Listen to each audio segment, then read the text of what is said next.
സമസ്ത എന്നാൽ league, league എന്നാൽ സമസ്ത എന്ന സമവാക്യമൊക്കെ പഴഞ്ചൊല്ലായി മാറി. കാലം മുന്നോട്ട് പോകവേ ഹരിത പതാകയും പാണക്കാട് കുടുംബവുമൊന്നും സമസ്തയ്ക്ക് താല്പര്യമില്ലാതായി. അധികാര കേന്ദ്രങ്ങളിലെത്തി മുഷ്ടി ചുരുട്ടാനും ആവശ്യങ്ങൾ നേടിയെടുക്കാനും സമസ്തയ്ക്ക് ഇപ്പോൾ അറിയാം. അല്ലെങ്കിൽ സമസ്തക്കാരെ നേരിട്ട് ക്ഷണിക്കാനും അർഹതപ്പെട്ടവരാണ് എന്ന് മനസ്സിലാക്കി കൂടെ നിർത്താൻ ഇടതുപക്ഷത്തിനും അറിയാം.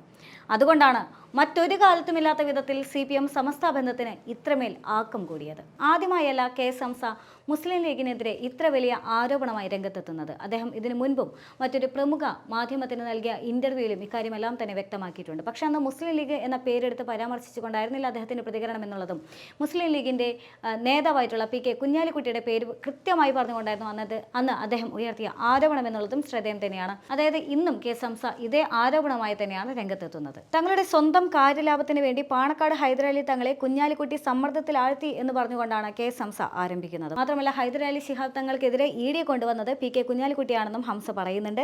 കുഞ്ഞാലിക്കുട്ടിക്ക് തങ്ങളോട് നല്ല പകയുണ്ടായിരുന്നും ഹംസ ആരോപിക്കുന്നുണ്ട്. നോട്ട് നിരോധനത്തിന്റെ സമയത്ത് പാർട്ടി മുതലാളിയുടെ കയ്യിൽ 10 കോടി രൂപ കറൻസി ഉണ്ടായിരുന്നെന്നും തിരുവനന്തപുരം വരെ ഇത് കൊണ്ടുപോയെന്നും ചാക്കിലാക്കിയാണ് പണം കൊണ്ടുപോയതെന്നും എല്ലാം തന്നെ ഹംസ കൃത്യമായി തന്നെ പറയുകയാണ്. മാത്രമല്ല എന്നാൽ കഴക്കൂട്ടം വരെ പണം കൊണ്ടുപോയെങ്കിലും മാറ്റിയെടുക്കാൻ കഴിഞ്ഞില്ലെന്നും തുടർന്ന് ഇബ്രാഹിം കുഞ്ഞിനെ വിളിച്ച് പൈസയുടെ ഉടമ ആവശ്യപ്പെട്ടതനുസരിച്ച് ഹൈദരലി തങ്ങളുടെ പേരിലുള്ള ചന്ദ്രിക അക്കൗണ്ടിൽ നിക്ഷേപിക്കുകയായിരുന്നും ഹംസ പറയുന്നുണ്ട്. ED കണ്ടെത്തിയതോടെ 3 കോടി രൂപ പിഴയടക്കേണ്ടി വന്നുവെന്നും ശരിയായ മാർഗത്തിലൂടെയാണെങ്കിൽ ഇത്തരത്തിൽ പിഴ അടക്കേണ്ടി വരില്ലായിരുന്നുവല്ലോ എന്ന് പോലും ഹംസ പറഞ്ഞു വെക്കുന്നുണ്ട്. ഇതിനെല്ലാം ശേഷമാണ് ഹൈദരലി ശിഹാബ് തങ്ങളെ കൊടുക്കാനുള്ള ഒരു ഗൂഢാലോചന നടക്കുന്നത് എന്ന് കൂടി ഹംസ പറഞ്ഞു വെക്കുന്നുണ്ട്. അതായത് പണം നിക്ഷേപിക്കുന്ന സമയത്ത് അത്തരത്തിലുള്ള ഉദ്ദേശങ്ങളൊന്നും തന്നെ ഉണ്ടായിരുന്നില്ല. അതിനെല്ലാം ശേഷമാണ് ആ ഗൂഢാലോചനയെല്ലാം തന്നെ ആരംഭിക്കുന്നത് എന്ന് കൂടി ഹംസ പറയുകയാണ്.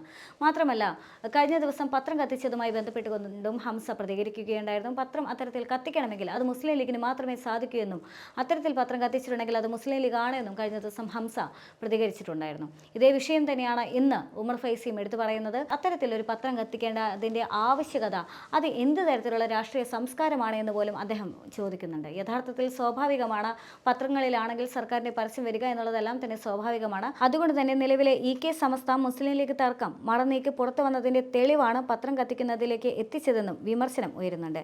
എന്നാൽ സമസ്തയുടെ സ്ഥാനാർത്ഥിയായി ഹംസ ഇത്തവണ LDFിൽ മത്സരിക്കുന്നു എന്ന വിമർശനം ഉയരുമ്പോഴാണ് ലീഗിൻ്റെ ഭാഗത്തു നിന്നും ഇത്തരം നീക്കമുണ്ടാകുന്നതെന്നുള്ളതും ശ്രദ്ധേയം തന്നെയാണ്.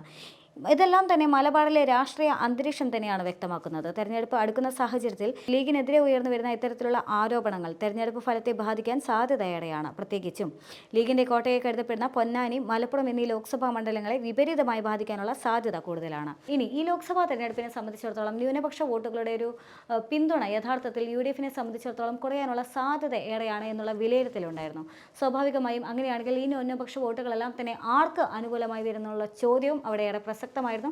അതുകൊണ്ട് തന്നെ അതിന് ഇപ്പോഴത്തെ സാഹചര്യത്തിൽ NDAക്ക് എന്ത് തന്നെയാണെങ്കിലും ന്യൂനപക്ഷ പിന്തുണ ലഭിക്കാനുള്ള സാധ്യത കുറവാണ് എന്നുള്ള വിലയിരുത്തലുകളുണ്ട്. സ്വാഭാവികമായും ആ വോട്ടുകളെല്ലാം തന്നെ ഇടതുപക്ഷത്തിലേക്ക് പോകാനുള്ള സാധ്യതയാണ് എന്നുള്ള വിശകലനങ്ങളും പഠനങ്ങളെല്ലാം തന്നെ അല്ലെങ്കിൽ അത്തരത്തിലുള്ള റിപ്പോർട്ടുകളെല്ലാം തന്നെ പുറത്തു വന്നിട്ടുണ്ടായിരുന്നു. ഇതേ സാഹചര്യത്തിലാണ് സമസ്തയും CPM തമ്മിലുള്ള ബന്ധം അത്രമേൽ ആഴത്തിലാകുന്നതും. യഥാർത്ഥത്തിൽ EK സമസ്തയെ സംബന്ധിച്ചിടത്തോളം കഴിഞ്ഞ കുറച്ച് നാളുകളായിട്ട് പ്രത്യേകിച്ചും ജെഫ്രി മുത്തുക്കോയ തങ്ങളുടെ വരവോട് കൂടി തന്നെ കൂടുതൽ ദൃഢമാകുന്ന ഒരു സാഹചര്യമാണ്. അതുവരെ ലീഗുമായിട്ട് ഒരു അടുപ്പമുണ്ടായിരുന്ന അല്ലെങ്കിൽ ലീഗുമായിട്ട് ഒരു അടുപ്പം പുലർത്തേണ്ടി വന്നിരുന്ന സാഹചര്യങ്ങളെല്ലാം തന്നെ യഥാർത്ഥത്തിൽ ജെഫ്രി മുത്തുക്കോയ തങ്ങൾ വന്നതിന് ശേഷം മാറി മറിയുന്ന ഒരു സാഹചര്യം തന്നെയായിരുന്നു. അതുവരെ സമസ്ത നേരിട്ടിരുന്ന ഒരു ഐഡന്റിറ്റി ക്രൈസിസിൽ നിന്നും മുക്തി നേടാനായിട്ട് യഥാർത്ഥത്തിൽ ജെഫ്രി മുത്തുക്കോയ തങ്ങൾ വന്നതിന് ശേഷം സാധിച്ചെന്നുള്ളതും ശ്രദ്ധേയം തന്നെയാണ്. അതുകൊണ്ട് തന്നെയാണ് ആ സാഹചര്യത്തെ തന്നെയാണ് യഥാർത്ഥത്തിൽ CPM അതായത് രണ്ടാം പിണറായി സർക്കാർ മുതലെടുത്തതെന്നുള്ളതും ശ്രദ്ധേയം തന്നെയാണ്. ജെഫ്രി മുത്തുക്കോയ തങ്ങളും CPM തമ്മിലുള്ള അഗാധമായ ബന്ധത്തിന്റെ ഒരു ഉദാഹരണം തന്നെയാണ് യഥാർത്ഥത്തിൽ വഖഫ് ബോർഡ് വിഷയവുമായി ബന്ധപ്പെട്ടുകൊണ്ട് ഒരു ഐക്യപ്പെടലുണ്ടായതെല്ലാം തന്നെ ഇതിന്റെ ഉദാഹരണം തന്നെയാണ്. അതുകൊണ്ട് തന്നെ ഇപ്പോഴത്തെ രാഷ്ട്രീയ സാഹചര്യത്തിൽ EK സമസ്ത വിഭാഗത്തിന്റെ വോട്ട് ഒരർത്ഥത്തിൽ ലീഗിൽ നിന്നും ഭിന്നിക്കാനുള്ള സാധ്യത ഏറെയാണ്. ലീഗിൽ നിന്നും ഭിന്നിച്ചുകൊണ്ട് അത് ഒരർത്ഥത്തിൽ CPMന് അനുകൂലമായി വരാനുള്ള സാധ്യതയും ഏറെയാണ്. മാത്രമല്ല കഴിഞ്ഞ ദിവസം EK സമസ്തയുടെ വിദ്യാർത്ഥി സംഘടനയുടെ ഭാഗത്തു നിന്നുള്ള ഒരു ഫോൺ കോൾ പോലും ചോരുന്ന സാഹചര്യമുണ്ടായിരുന്നു. അതനുസരിച്ച് പൊന്നാനിയിലെ UDFിൻ്റെ സ്ഥാനാർത്ഥിയായ സമദാനിക്ക് ഇക്കുറി വോട്ട് നൽകേണ്ട എന്നാണ് ആ ഫോൺ കോളിൽ പറയുന്നത്. മാത്രമല്ല ആ വോട്ട് ഇത്തവണത്തെ LDFിൻ്റെ സ്ഥാനാർത്ഥിയായ KS ഹംസയ്ക്ക് നൽകണമെന്നും ഫോൺ കോളിൽ പറയുന്നുണ്ട്. ഇതെല്ലാം തന്നെ വ്യക്തമാക്കുന്നത് പൊന്നാനി ലോക്സഭാ മണ്ഡലത്തിൽ UDFിൻ്റെ സ്ഥാനാർത്ഥി അതായത് ലീഗിൻ്റെ സ്ഥാനാർത്ഥിക്ക് ഇക്കുറി വോട്ട് കുറയാനുള്ള സാധ്യത ഏറെയാണെന്ന് തന്നെയാണ്. വോട്ട് കുറയാനുള്ള സാധ്യത എന്നതിനും അപ്പുറത്തേക്ക് വായിക്കുമ്പോൾ ലീഗിന് ഇത്തവണ EK സമസ്ത വിഭാഗത്തിലെ പിന്തുണ കുറയാനുള്ള സാധ്യത ഏറെയാണ്. സ്വാഭാവികമായും ആ വോട്ടുകളെല്ലാം തന്നെ ഇപ്പോൾ ഇപ്പോൾ കെ സമസ്ത വിഭാഗത്തോട് ഏറെ അടുത്ത് നിൽക്കുന്ന CPM-ലേക്ക് അഥവാ ഇടതുപക്ഷത്തിലേക്ക് നീങ്ങാനുള്ള സാധ്യത ഏറെയാണ്.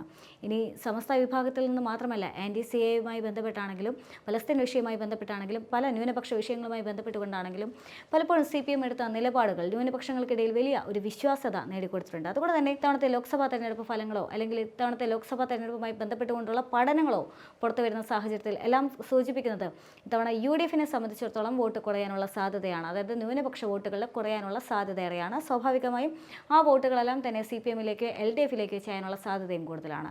ഇനി ഇപ്പോഴത്തെ സാഹചര്യത്തിൽ ന്യൂനപക്ഷ വോട്ടുകൾ, അതായത് സമസ്ത വിഭാഗത്തിൽ നിന്നോ മുസ്ലിം ലീഗിൽ നിന്നോ മാറി നിൽക്കുന്ന മറ്റ് ന്യൂനപക്ഷ വോട്ടുകളെല്ലാം തന്നെ CPM-ന് അനുകൂലമായി വരുന്നതോടൊപ്പം തന്നെ കെ സമസ്ത വിഭാഗത്തിലെ വോട്ടുകൾ കൂടി ഇത്തവണ CPM-ന് പിന്തുണ നൽകാനുള്ള സാധ്യത ഏറെയാണ്. അതായത് ചുരുക്കി പറഞ്ഞു കഴിഞ്ഞാൽ പൊന്നാനി ലോക്സഭാ മണ്ഡലത്തെ സംബന്ധിച്ചിടത്തോളം ഒരർത്ഥത്തിൽ മുസ്ലിം ലീഗിന് ഏറെ പ്രതീക്ഷയുള്ള ഒരു ലോക്സഭാ മണ്ഡലം തന്നെയാണ് പൊന്നാനിയാണെങ്കിലും മലപ്പുറം ലോക്സഭാ മണ്ഡലമാണെങ്കിലും.